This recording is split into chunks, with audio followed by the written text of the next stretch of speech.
میرے بھائیوں، ایک مرتبہ امام ابو حنیفہ رحمہ اللہ عشاء کی نماز پڑھائی۔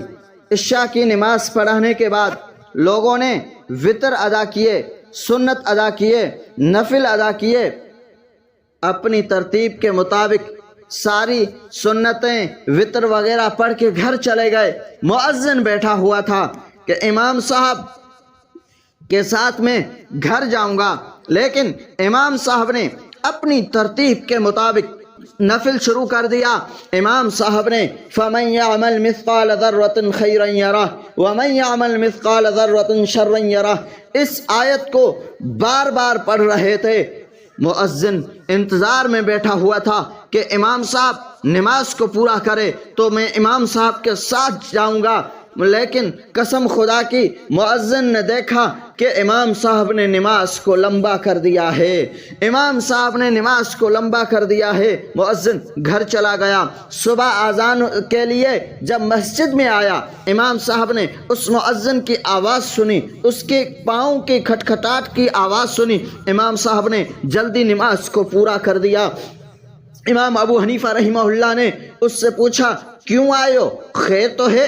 امام صاحب کو کہنے لگا کہ امام صاحب میں صبح کی اذان کے لیے آیا ہوں۔ مؤذن کہہ رہا ہے کہ میں نے امام صاحب کے چہرے کو دیکھا، امام صاحب کا چہرہ زرد ہو چکا تھا، آنکھوں کو دیکھا، آنکھیں سوجی ہوئی تھی، امام صاحب کی آنکھوں میں آنسو بہ رہے تھے، امام صاحب کی عجیب و غریب کیفیت تھی۔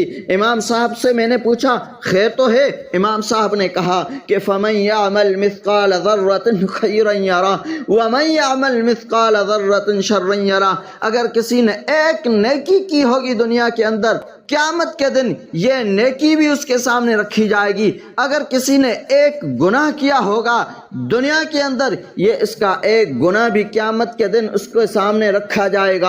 معلوم نہیں ہے کہ میرے ساتھ کیا معاملہ ہوگا۔ ان دونوں آیتوں نے مجھے ساری رات مگن کر کے رکھا تھا۔ معلوم نہیں میرے ساتھ کیا حسن سلوک ہوگا، معلوم نہیں میرے ساتھ کیا حساب و کتاب ہوگا۔ میرے بھائیوں، ہم نے کبھی سوچا کہ ہمارے ساتھ کیا معاملہ ہوگا؟ ہم نے اپنی زندگی کہاں گزاری ہے؟ ہم نے اپنے وقت کو کہاں صرف کیا ہے؟ ہم نے کبھی سوچا؟ امام صاحب کی تو یہ زندگی تھی بھائیوں۔